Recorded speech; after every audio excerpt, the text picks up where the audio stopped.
Bine v-am regăsit, iubiți frați și surori, la o nouă temă biblică, la un nou studiu biblic, pe care l-am intitulat Ce credem despre pedepsirea credincioșilor de către Dumnezeu?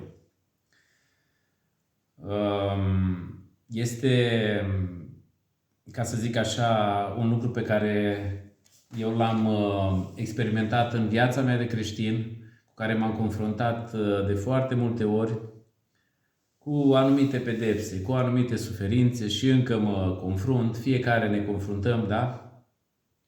Dar vom vedea pe parcursul lecției de astăzi, a temei de astăzi, că acest lucru este benefic pentru noi. Aș vrea să ne rugăm mai întâi și să cerem binecuvântarea Domnului peste lucrarea Lui. Tată Ceresc, îți mulțumesc pentru că ne-ai mai îngăduit încă o zi să o petrecem cu Tine, în cuvântul Tău,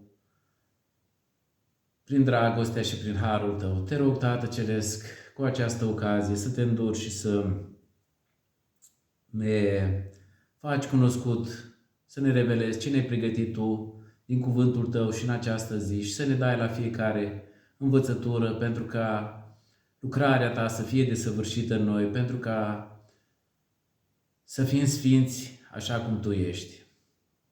Te rog, Tată Ceresc, să pui binecuvântarea Ta peste cel ce va vorbi din cuvântul Tău și peste cei ce vor asculta și împreună și unii și alții să ne bucurăm de aceleași roade ale mântuirii, ale sfințirii prin Duhul Tău cel Sfânt.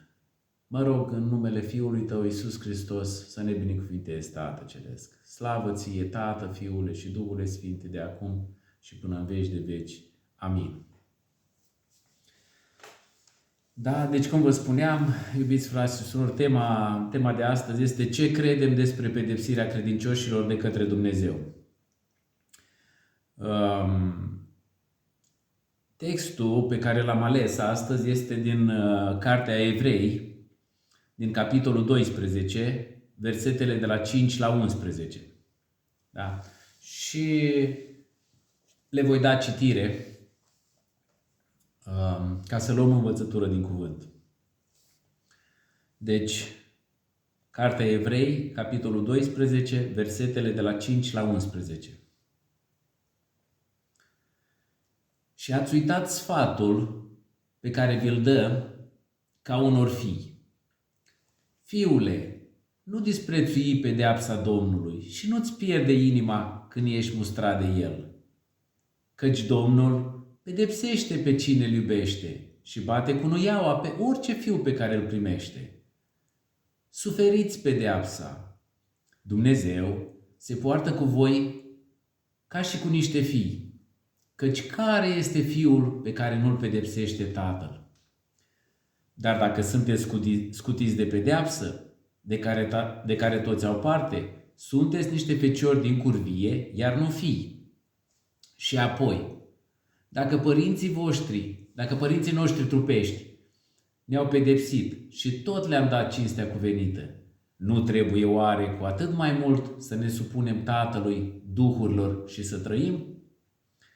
Căci ei, în adevăr, ne pedepseau pentru puține zile, cum credeau ei că e bine, dar Dumnezeu ne pedepsește pentru binele nostru ca să ne facă părtași sfințeniei Lui.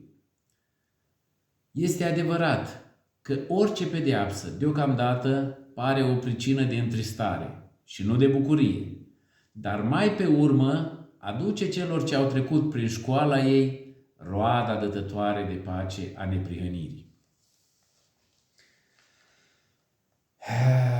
Având citite aceste versete, iubiți frați și surori, vom intra în studiul textului și vom vedea că, ca și o aplicare, da? Dumnezeu își iubește copiii suficient pentru a-i corecta, pedepsi și disciplina. Disciplina sa produce ascultare și sfințenie în viața copiilor săi. Pedeapsa lui Dumnezeu este întotdeauna din inima lui de iubire pentru binele nostru. Deci am citit acest text din Evrei 12, versetele de la 5 la 11, dar sunt și alte texte din Sfânta Scriptură care indică același lucru, același mesaj, da? Voi lăsa aceste versete în descrierea videoclipului și acolo le puteți căuta singuri, să cercetați ca și cetățenii din Berea, a cetății Berea, cu Scriptura, dacă cele ce sunt afirmate în această lecție, dacă corespund învățăturilor Sfintei Scripturi și dacă sunt luate din Sfânta Scriptură. Eu le voi enumera și aici, dar voi le veți găsi și în descriere. Da? Deci textele care arată același mesaj în Scriptură, care transmit același mesaj, sunt din Cartea Psalmilor, Psalmul 89, versetele de la 30 la 33, din Evanghelia după Matei, capitolul 16, versetele 27 și 25, capitolul 14 cu versetul 23. Apoi avem în Evanghelia după Ioan, capitolul 1 cu versetul 12, Epistola către Efeseni, capitolul 6 cu versetul 4, a doua epistolă a lui Timotei, capitolul 3 cu versetul 16, Cartea Evrei, capitolul 5, versetele de la 7 la 9, tot în Cartea Evrei, capitolul 12 cu versetul 28, apoi avem prima epistolă sobornicească a lui Petru, capitolul 1, versetele de la 13 la 16, a doua epistolă a lui Ioan, cu în capitolul 8 și Apocalipsa, capitolul 22 cu versetul 12. Iar ca și o lectură devoțională, da? O corectare iubitoare, avem în Proverbe 3, în Cartea Proverbelor, capitolul 3, versetele 11 și 12. Deci, ca o introducere așa în tema acestui studiu, noi credem că Dumnezeu îi tratează pe credincioși ca pe copiii săi, că El îi pedepsește pe cei ascultători. Această afirmație provoacă îngrijorare unor oameni. Și așa este, iubiți frați și surori. Chiar această afirmație că Dumnezeu îi pedepsește pe copiii săi provoacă o îngrijorare asupra unor oameni. Ei vor să se gândească la Dumnezeu ca la Tatăl iubitor și milostiv. Gândind astfel, ei ignoră nevoia ca El să fie un disciplinar. Dacă Dumnezeu nu este altceva decât cineva care acordă atenție doar cererilor copiilor săi, fără a ține cont de creșterea și maturitatea lor, atunci El ar fi un tată care nu-și iubește copiii cu adevărat. O parte importantă a rolului părintelui este formarea copiilor pentru a avea vieți mature și pline de sens. Acest lucru nu poate fi posibil decât dacă există disciplină. Accentul acestei lecții, iubiți frați și surori, este pe pedeapsa pe care Dumnezeu o aduce copiilor neascultători. Acest lucru este necesar pentru ca credincioșii să devină maturi în chestiuni spirituale, adică să crească spiritual. Ne vom uita un pic la practica pedepsei, da? Să avem în vedere practica pedepsei. Practicarea disciplinei de către Dumnezeu este o dovadă pentru credincios că el sau ea este un copil al lui Dumnezeu. Textul acestei lecții ne spune, în versetul 6, căci pe cine iubește Domnul, îl pedepsește și biciuiește pe orice fiu pe care îl primește. Apoi continuă cu, căci ce fiu este cel pe care tatăl nu-l pedepsește? în versetul 7. Da? Acestea, iubiți frați și surori, acestea sunt cuvinte puternice și trebuie examinate și acceptate ca adevăr. Conceptul de pedeapsă a devenit mai puțin important în familie în ultimii ani. Declinul disciplinei a început cu câteva decenii în urmă, când anumiți psihologi pentru copii au stabilit că pedeapsa corporală ar provoca o nouă rebeliune în copil. Ei au promovat ideea de întărire pozitivă pentru comportamentul corect, mai degrabă decât pedeapsa pentru comportamentul greșit. Ei au crezut că această practică va insufla dorința de a face ceea ce este bine mai degrabă decât ceea ce este greșit. În schimb, i-a învățat pe copii că ar putea scăpa cu orice fel de comportament. Acest mod este un mod ineficient de a antrena un copil să se comporte corect. Dumnezeu nu este vinovat de o astfel de gândire greșită. El cunoaște inima umanității. Toți oamenii sunt predispuși la un comportament păcătos. Și putem să vedem asta în Cartea Romani, în Epistola către Romani, a Apostolului Pavel, în capitolul 3, cu versetul 23. Da? Deci, Romani 3, cu versetul 23. Căci toți au păcătuit și sunt lipsiți de slava lui Dumnezeu. El știe că singurul mod de a antrena o persoană să nu acționeze într-un anumit mod este să arate consecințele unui astfel de comportament. El face asta prin pedeapsă.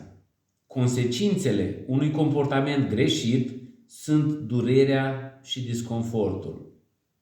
Dumnezeu își pedepsește copiii pentru că îi iubește și vrea ca ei să învețe cum să trăiască pentru El.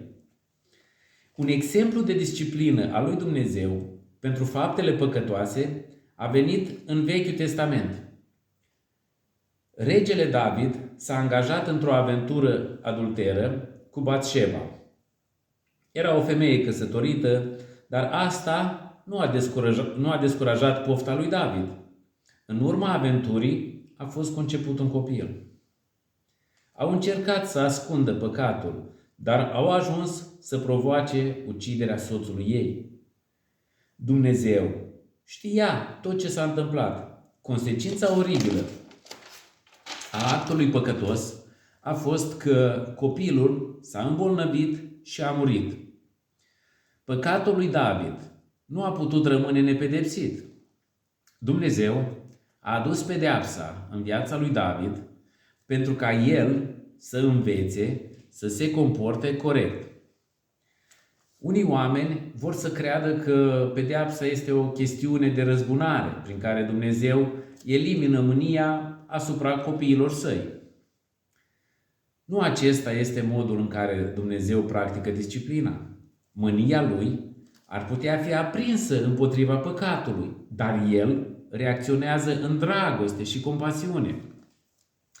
Pedeapsa copiilor săi este un instrument care îi aduce înapoi la un comportament corect. Dumnezeu își iubește copiii și dorește ca ei să facă ceea ce este bine.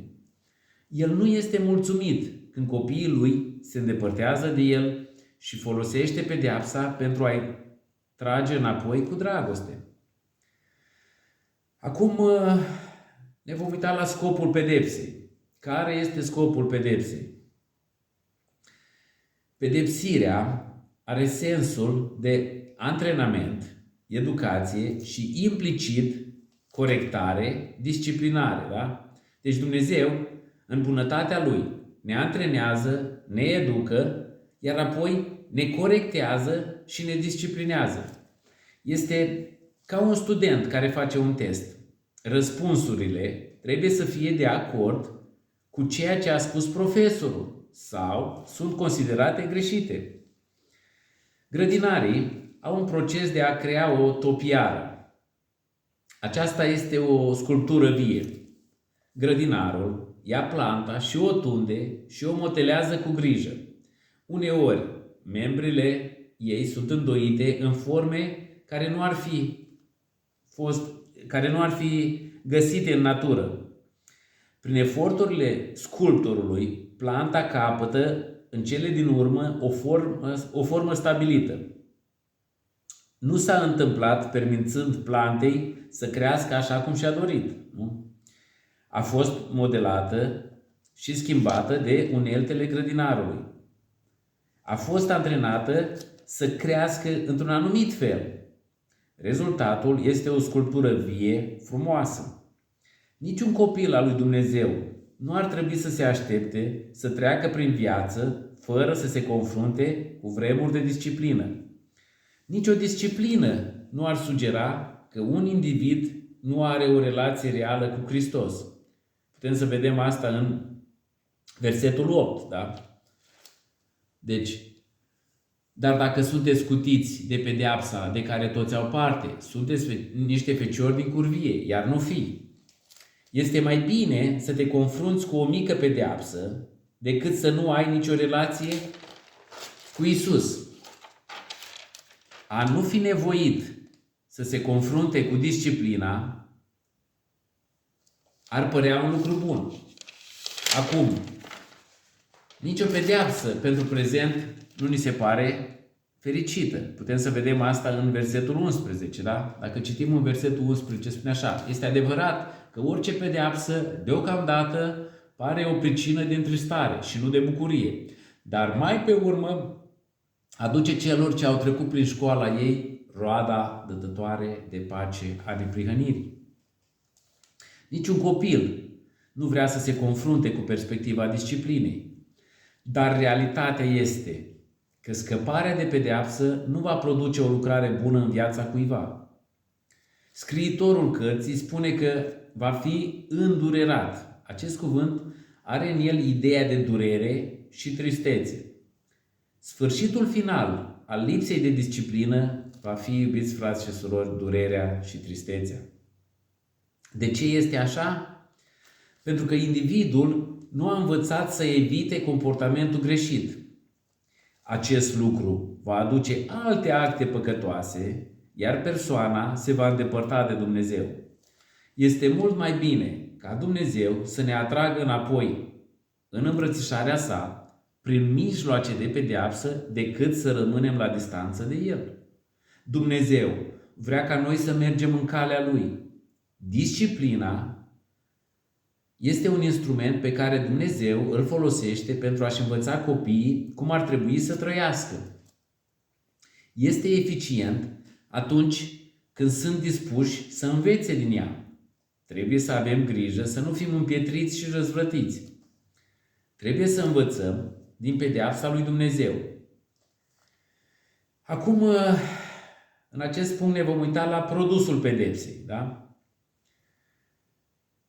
Cum dorește Dumnezeu ca copiii săi să învețe cum să trăiască pentru El? El pedepsește copiii săi pentru că îi iubește și vrea ca ei să facă lucrurile corecte. Este pentru folosul nostru, da? Putem să vedem în versetul 10. Căci ei, în adevăr, ne pedepseau pentru puține zile, cum credeau ei că e bine, dar Dumnezeu ne pedepsește pentru binele nostru, ca să ne facă părtași sfințeniei Lui. Da? Este benefic pentru copiii săi. Dumnezeu are un scop pentru fiecare act de pedeapsă. El vrea ca copiii săi să crească spiritual.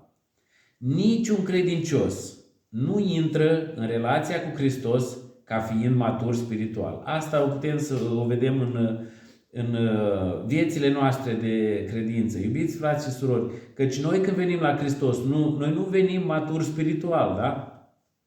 Ci în relația noastră cu Isus Hristos, prin Duhul lui Cel Sfânt, da?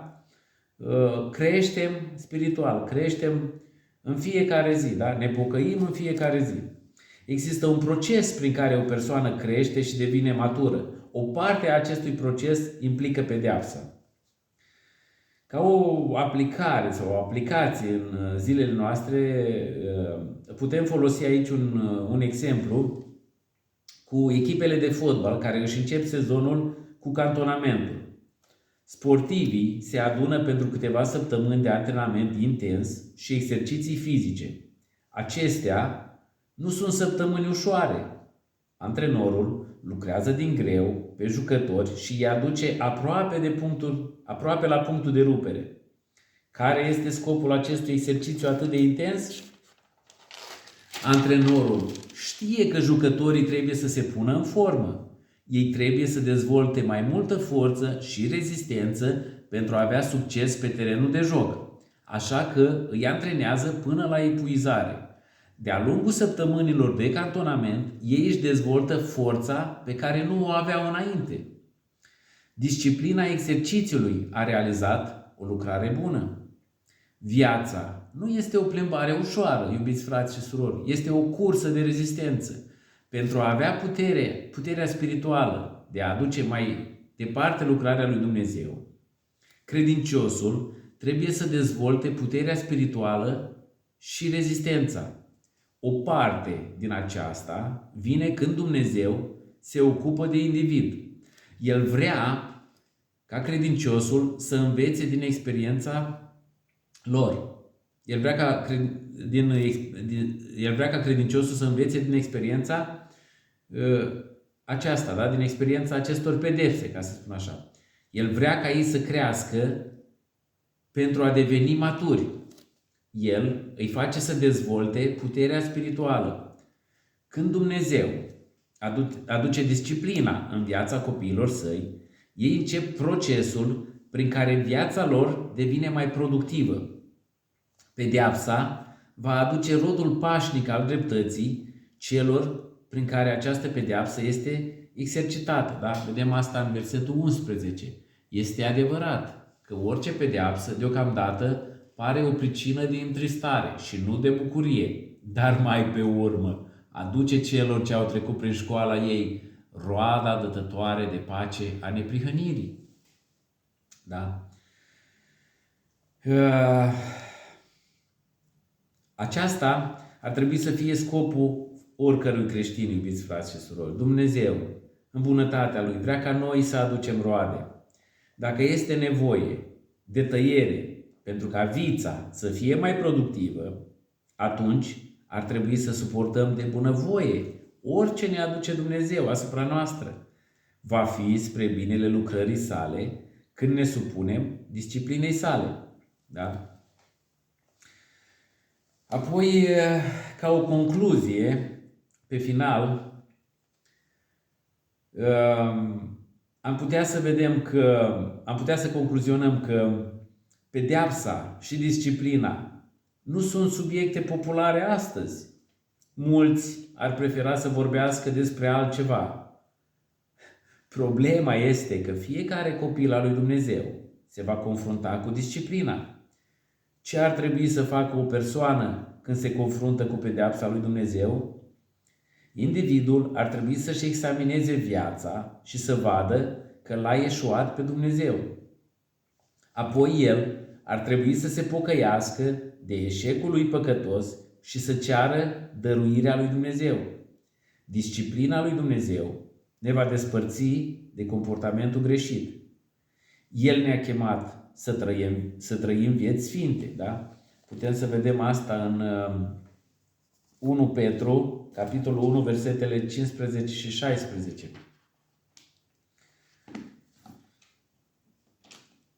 Petru 1,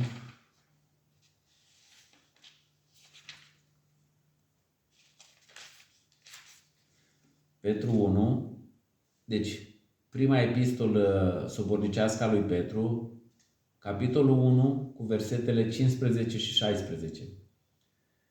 Ci ca după cum cel ce v-a chemat este sfânt, fiți și voi sfinți în toată purtarea voastră. Da? Chiar am putea să citim un verset mai înainte. Ca niște copii ascultători, nu vă lăsați târâți în poftele pe care le aveați altădată când erați în neștiință, ci ca după cum Cel ce v-a chemat este sfânt, fiți și voi sfinți în toată purtarea voastră. Căci este scris, fiți sfinți, căci eu sunt sfânt. Da? Deci, El ne-a chemat să trăim vieți sfinte, da? Iubitul meu, frate și soră, vei trăi pentru El. Te vei implica, vei cere dăruirea lui Dumnezeu pentru ca El, în viața ta de credincios, să te pedepsească și să te disciplineze, pentru ca la final tu să aduci acele roade ale neprihănirii, acele roade sau acea roadă dătătoare de pace a neprihănirii. Acum, la final, voi lansa niște întrebări cu privire la tema pe care am prezentat-o astăzi. Le voi cita, iar voi le veți găsi în descrierea videoclipului. Tot acolo veți găsi și adresa de contact. Dacă aveți anumite întrebări, anumite nelămuriri cu privire la această temă sau, eu știu, poate cu alte teme, doar să-mi scrieți și vă voi răspunde la întrebări. Totodată, aș vrea să împărțiți acest mesaj tuturor fraților, surorilor, cunoștințelor voastre, prieteni, rude, copii, nepoți, părinți, unchi, mătuși, care au fost disciplinați, au primit această pedeapsă a lui Dumnezeu și nu au înțeles-o. Tema acestui studiu biblic, da, este ca să pună în lumină de ce noi primim această pedeapsă și această disciplină, da?